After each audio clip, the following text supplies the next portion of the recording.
Şu an yapacağım şey bütün yavruların kaderini belirleyecek.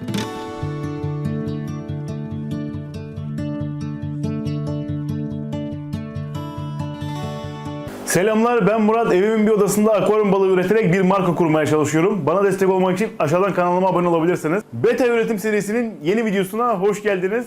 Bugün yavrularımızın yanından erkeği ayırıyoruz. Erkeğin artık onlarla son günü. Bugün itibariyle dolu dolu 3 günü babalarıyla birlikte geçirdiler. Artık onları ayırma zamanı. Şimdi ayırmazsak artık yavrular için riskli zamanlar gelmeye başlayacak. Bu yüzden şimdi babayı ayırmak en mantıklısı, en doğru karar. Artık 3 günü tamamladılar. Aslında ben onları 2,5 günde falan ayırmayı düşünüyordum ama iş imkanım biraz el vermedi. Ki buna rağmen erkek betamız gerçekten çok vefalı çıktı. Çok güzel yavrularına baktı, çok güzel yavrular büyüttü. Tecrübesini tam anlamıyla konuşturdu. Şu an itibariyle böyle küçük birer siyah nokta halinde artık akvaryumda değil, üretim kabında rahat rahat geziniyorlar. Şimdi size üretim kabını göstereceğim. Birkaç farklı değişiklik yaptım. Bunlar tabi anlık değişiklikler olduğu için çok fazla böyle elimde kamerayla gezmediğim için anlık gösteremiyorum. Neden betaların üstünü kapatıyorum, neden suya kızılağaç kozalağı koydum, neden daha fazla bitki ekledim. Hepsini üretim kabının başında, yavruların başında anlatacağım. Hadi üretim kabına geçelim. Evet, şimdi üretim kabımızın başına geldik. İlk olarak değişikliklerden bahsedeyim. Şu anda bu kabın üstü streç kaplı. Tamamen kabın üstünü kapattım. Şimdi videoda açacağım ama şimdilik bu şekilde. Bunu yapmamın sebebi betalar labirentli balıklar oldukları için, yani akciğere benzer bir organları olduğu için, suyun dışında havadaki oksijeni de kullanabildikleri için bu streç filmi koymazsanız yavrular hava değişiminden, havadaki ısı değişiminden çok hızlı etkilenip hayatlarını kaybedebiliyorlar. Ben de üstlerini böyle çok gergin olmayan bir streç filmle kapatıyorum. Tabii ki pipo filtre her zaman çalışmaya devam ediyor içerisinde. Bu şekilde yavruların oluşan organlarını, ya daha doğrusu yeni gelişen organlarını koruma altına almış oluyoruz.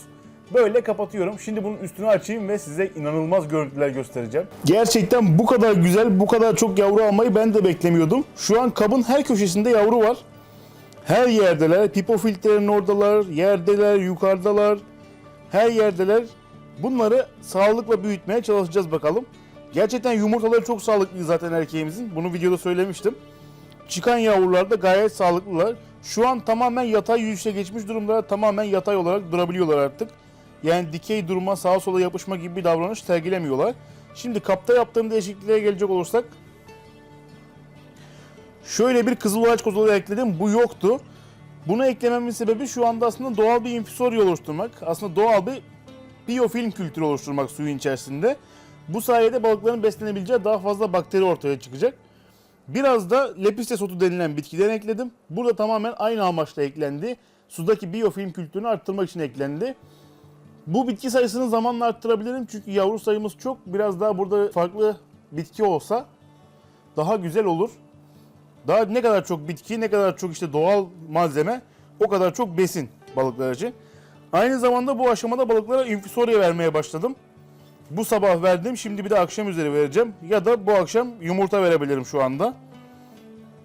Gördüğünüz gibi artık baya balık formunda gözüküyorlar ve gayet güzel hareket ediyorlar.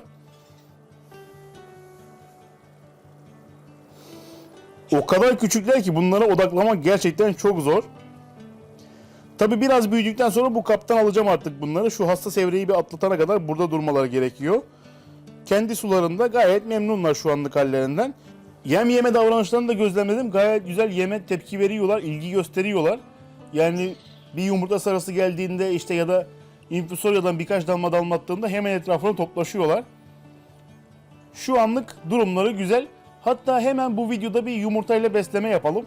Nasıl beslediğimi de siz de görmüş olun. Çok fazla da burada ısı değişimini arttırmadan üstünü kapatmak istiyorum. Şöyle, balıklar gerçekten güzel ya. Bakalım ne renk çıkacaklar, hangileri taç kuyruk çıkacak, hangileri half moon olacak dişimiz gibi. Hangileri mavi, hangileri kırmızı olacak, gerçekten bunu kestirmek çok zor. Hemen bir besleme yapalım bakalım. Şimdi size beta yavruları için gerçekten en önemli aşamayı göstereceğim. Beslenme. Şöyle bir kasenin içerisinde parmağımdan pay biçin. Küçücük bir parça yumurta var. Bu yumurta bu su için çok fazla bu arada. Bunun hepsini kullanmayacağız. Üzerine ben normalde burada dinlenmiş su ekleyebilirsiniz ama ben beta yavruları çok hassas olduğu için normal içme suyu ekliyorum. Marketten alınmış normal içme suyu. Bu şekilde bir taze su eklemesi yaptım. Burada betaların en az etkilenmesi için, yani çok fazla klor ya da ağır metal suya bulaşmasın diye bu şekilde filtre edilmiş kaliteli sular kullanıyorum. Biraz şöyle elimle yumurtayı dağıtacağım. Tamamen bulanık bir kıvam elde edeceğim. Bunu doğrudan suyun içinde yapanlar da var ama ben böyle yapmayı daha doğru buluyorum. Böylece büyük yumurta parçaları suyun içine gitmemiş oluyor. Şöyle hafif hafif ezerek eritiyorum. Bu gerçekten beta üretmek istiyorsanız çok önemli bir aşama. Bunu mutlaka yapmalısınız. Yani ben en yüksek verimliliği bu şekilde elde ettim. Gördüğünüz gibi şöyle sarı sarı partiküller artık uçuşuyorlar. Elimde şöyle daha önce Artemia verdiğim bir pipet var. Şöyle pipetle birkaç damla buradan çekeceğim. Evet ve besleme aşamasına gelelim. Şimdi burada çok hassas davranmakta fayda var. Doğrudan yavruların üzerine değil de ulaşabilecekleri yerlere böyle birkaç damla bırakıyorum.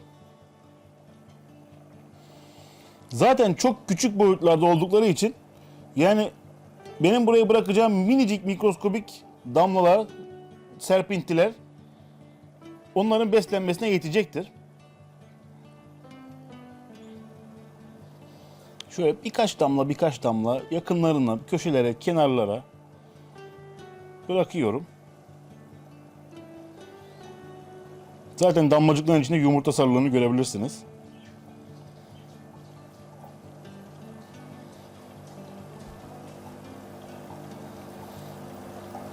Bu şekilde hem protein almalarını sağlayacağız yavruların. Biraz da şu uzak kısımlara bırakayım. Hem de kolay yiyebilecekleri bir yem sağlamış olacağız. Şöyle siyahlıkta biraz yumurtanın nasıl dağıldığını görebiliyorsunuz. Zaten bir suda oluşturduğumuz biyofilm kültürü var ama bu şekilde yavrulara protein ağırlıklı şeyler vermek gelişimlerini gerçekten çok güzel etkiliyor. O yüzden bir pipeti bitirdim. Şimdi birkaç damla daha sıkacağım ve bırakacağım. Bu onların beslenmesine yetecektir. Evet, yumurtayı verdim. Artık ufak ufak böyle hareketlenmeler var. Ufak ufak yemeye çalışanları var. Kabın her yerinde yavru var ya. Bu çok güzel bir duygu gerçekten. Umarım bunları sağlıkla hep birlikte büyüteceğiz ve güzel güzel betalar elde edeceğiz. Şimdi biraz tabii suyu sarstığım için kaçıştılar. O yüzden hassas davranmak lazım diyorum işte. Biraz kaçıştılar böyle. Hemen strese girsinler istemiyorum. Gayet güzel ama yumurta partiküllerine tepki veriyorlar. Beta yavrularını büyütmenin bir diğer püf noktası su değişimi. Şimdi ben burada yumurta verdim. Biraz dibe çökecektir. Burada tabii salyangozlar falan olduğu için sıkıntı yaşamayacağız. Kirlilik konusunda herhangi bir sıkıntı yaşamayacağız ama dibe çökenleri onlar toparlayacak. Salyangozlar özellikle şurada arkadaşlar. Ramşon salyangozları bunları toparlayacaklar. Zaten çok az miktarda verdim. O görmüş olduğunuz pipetle işte %25'i kadar alıp 5 kere falan sıktım bu suyun içerisine. Bunu pipetle yapmak zorunda değilsiniz. Şırıngayla, hava hortumuyla ya da damlatma usulü her şekilde yapabilirsiniz. Yeter ki miktarı fazla kaçırmayın. Şurada güzel bir topluluk var. Öyle güzel güzel takılıyorlar kendi aralarında. Beta yavrularını büyütmenin en büyük sırlarından bir tanesi yemlemenin, beslemenin dışında su değişimleri. Bu boyutta bir balık için su değişimi çok kritik önem taşıyor. Hem hızlı gelişimini sağlıyor hem de düzgün yapılmazsa ciddi şekilde zarar görmelerine sebep oluyor. Bu yüzden su değişimini mutlaka aynı sıcaklıkta suyla yapmalısınız. Yani ben şu anda bu odanın sıcaklığını muhafaza ettiğim için bu odanın sıcaklığında su dinlendiriyorum. Onunla burada su değişimi yapacağım. Acaba şu şeffaf olanlar kırmızı olacak da diğerleri mavi mi olacak? Siz ne düşünüyorsunuz? Mutlaka benimle bunu yorumlarda paylaşın. Gördüğünüz gibi bazıları şeffaf, bazıları böyle daha koyu tonlarda. Muhtemelen öyle olacaktır. Koyular mavi olacaktır diye düşünüyorum. İlk yumurtalarını yediler. İnşallah yemişlerdir yani. Görebildiğim kadarıyla yumurtaya tepki verdiler. Daha sonrasında dipte gezinirken de beslenmeye çalışacaklar. İşte pipofilteden beslenmeye çalışacaklar. Zaman zaman böyle yem yedikleri kısımları yine çekmeye, sizinle paylaşmaya çalışırım. Zaten çok da hızlı gelişecekler. Bakmayın şu anda böyle mikroskobik boyutlarda olduklarına. Bir hafta sonra bu balıklar artık baya balık olacaklar. O yüzden hassas davranmak lazım. Tabii dediğim gibi burada su değişimleri baya kritik önem taşıyor ve beslenme kritik önem taşıyor. Bunun için üretilmiş mikron yemler var. Ama yumurta hem maliyetsiz hem de kolay çözüm. Sadece suda kullanılırken yukarıdaki kartlardan izleyebilirsiniz. Yumurta kullanımı ile ilgili bir video çektim. dikkat etmeniz gereken bazı şeyler var. Suyu fazla kirletmemeye çalışmalısınız.